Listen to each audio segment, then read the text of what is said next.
What is up, guys? Um, Today this is gonna be just like a kind of a little rant video, just a little bit. We're gonna talk about some things um that I've kind of been thinking about for a while, and with distros, right? There's a lot of distros. There's a lot of distros. There's tons. Bro, if I come in here, right, and I go to submit and find a distro, let's pick something that's like lesser used. Advanced search for distro. Let's see. Let's go over here. Let's see. Let's go.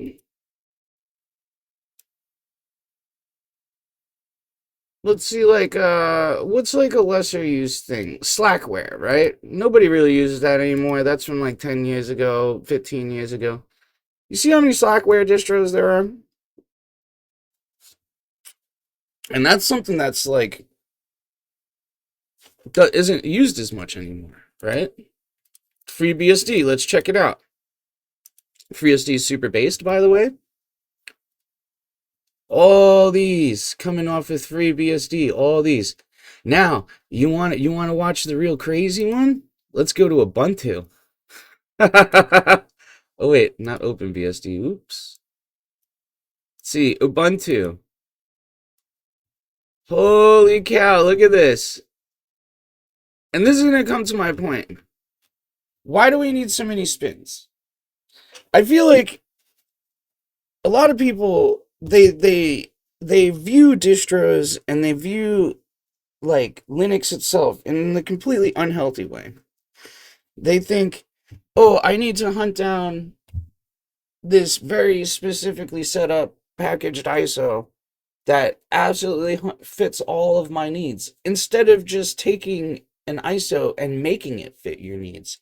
That's the best part about Linux is any aspect of their desktop environment or their system, if I don't like it, I could just swap it out. You know what I mean? And even further, if you use a distribution something like Gentoo, you could get your whole engine, your whole bells and whistles, how your kernel compiles, everything. You could mess with that all the way, right? So a lot of these distros, they really don't serve any purpose for existing. And a good example is just all the stuff that Ubuntu puts out. Hold on, let me go to their like website. So Ubuntu, when they cut a new ISO, they cut like 10 ISOs at once, bro. Like not even joking. Um, Hold on, let me just look up Ubuntu. Go right to the site. They cut like, I swear to God, like 8 ISOs or something like that at once. Um and honestly, out of all of those ISOs that they cut, there's only 2 other ones that are even uh useful. Oh look, it's not even loading. Here we go. Sure. And the only 2 I would say that are basically like should exist is like Ubuntu Kylin, because it gives like the support for Chinese characters, like that's an obvious one. And then Studio, because Studio, it comes with different kind of things set up, just because when you're using certain like DaVinci Resolve, or like you use FL Studio through like a wine, like bottles or something like that, right? The way that the audio servers work, like think like Pipewire, a lot of those use ASLA or ALSA also, right? They use that. So like that makes sense. Because that's kind of, not that it's a super pain in the ass to swap those things out, but it's like you know, uh it's kind of useful. Where is this? Ubuntu desktop, let's just look. Do they have all the list of all the ISOs down here? It's a lot of ISOs. It's like, because you have Kubuntu, you have Zubuntu, you have Lubuntu.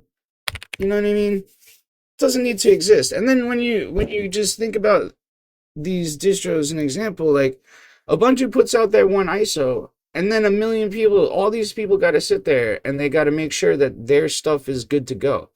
So like you basically have all these people that are developing all these little spins, all this little Ubuntu crap, that essentially if they just worked on a different um like if they just made their own independent branch or they did something like that, there'd be plenty of people that could sit down and do that and get that done, right?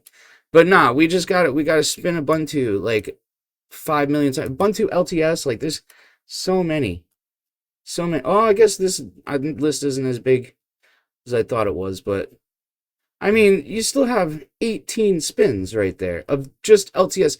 And keep in mind, like this search, what Distro Watch has listed here, that's not all of what exists. Even on their waiting list, if you factor in the waiting list here and all the random stuff, let's see, like I guarantee you this is Ubuntu based right here, Maritime OS.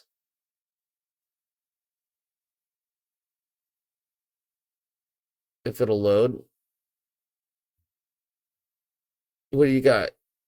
Looks like a little GNOME action based on the Linux kernel. Anyways, you know what I'm saying? Like it's just a sea of Debian and Ubuntu spins. It's insane. I think there's less Arch spins because your typical Arch user is they're gonna mess with their own system. You know what I mean? They're gonna set it up the way that they want. Even people that are using stuff like Endeavor OS or Manjaro or Cache, these people are probably a little bit more familiar with messing around with the way their system is. So I feel like there's less Arch, because if you look over here, and keep in mind, Arch is the most popular distro outside of Ubuntu.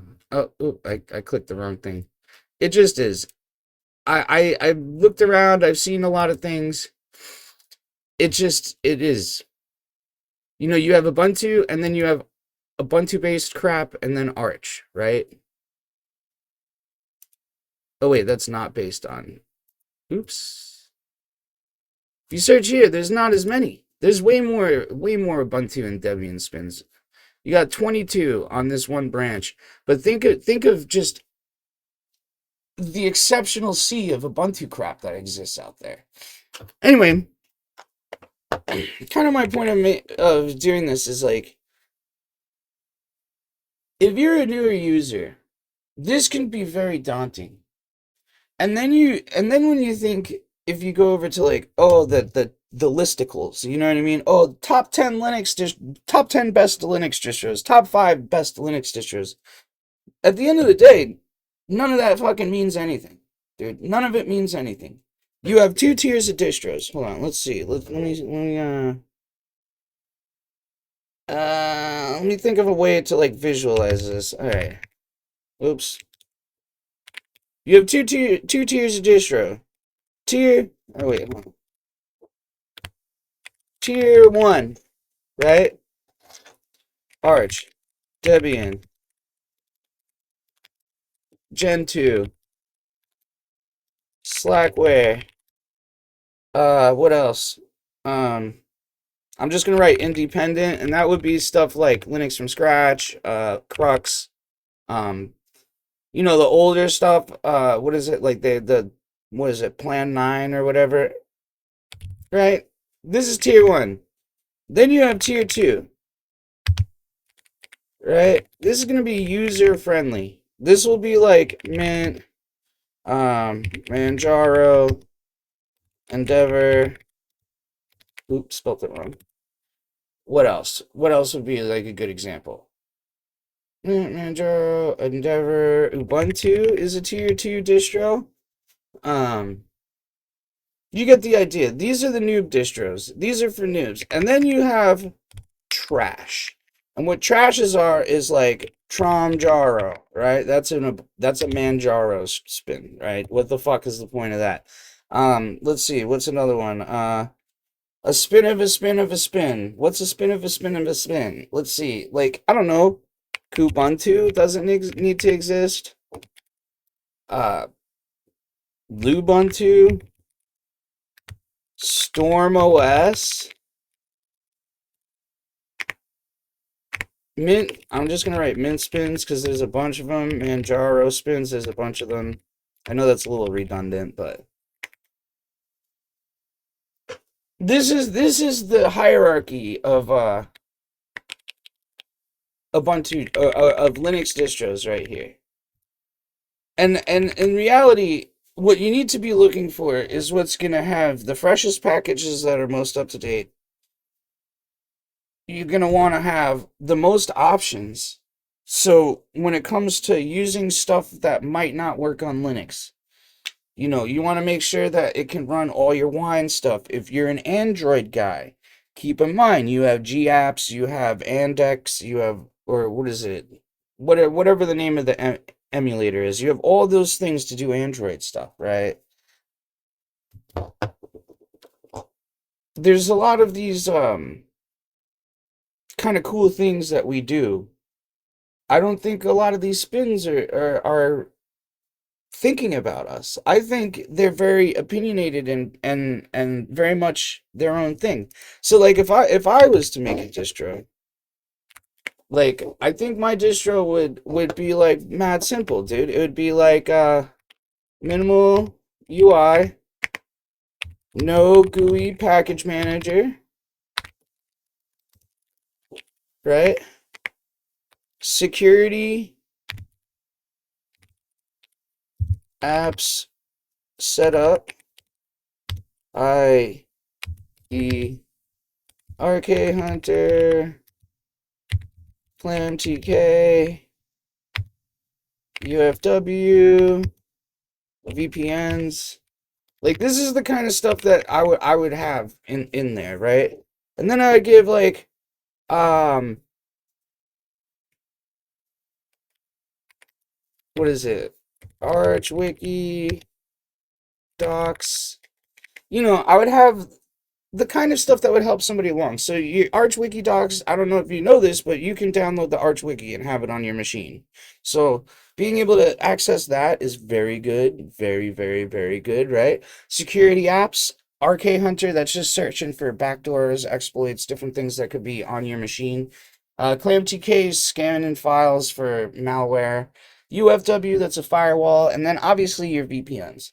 Outside of this kind of stuff, you don't need to add nothing else. All your tweaks should be, the layer above the kernel. It should be, like, what's a good example of something that does this? NixOS, right? So NixOS would be like, this is going to be a harder thing for me to explain, but you have your normal Linux kernel, and then NixOS kind of sits on top of it, right? And then their package manager sits on top of that. And that's a really bad way to explain it, but what's essentially happening is they're actually putting work in. I don't know. I think I'm rambling on a little bit too much about this, but end of the day, moral of the story, let's wrap it up here. We don't need so many distros. I know people are going to keep making them. I'm not telling you not to make them. Because out of that whole mess of everything, there's these shining stars that come out like Instant OS. Or like, I don't know. What's a good? I feel like Endeavor OS is a shining star, of spins, right? So these are really great. They're always going to exist. I don't think people should stop making them. I think there should just be a better place where you can search and it can cut out the chaff. I want something opinionated where people are going to be like, nah, that distro's garbage. Voyager, why does this exist? You know what I mean? Anyways, that's like me complaining for what we going on 15 minutes here. Um, I, dude, what can I say? I'm sorry. uh, you know, please like, comment, share, subscribe, do all the things. Let me know in the comments. Like, tell me about distros you think are fucking pointless. Why don't you tell me how wrong I am, or maybe how right I am? Uh, yeah, we can get a combo going about this because I honestly think like a lot of this stuff doesn't need to exist. It's good for me because it gives me avenues to make videos, right? But like at the end of the day, what am I using? I'm using Arch, and then on my laptop I'm using NixOS. Dead ass. I don't use the spins. All right. Um, check you guys later. Enjoy your day.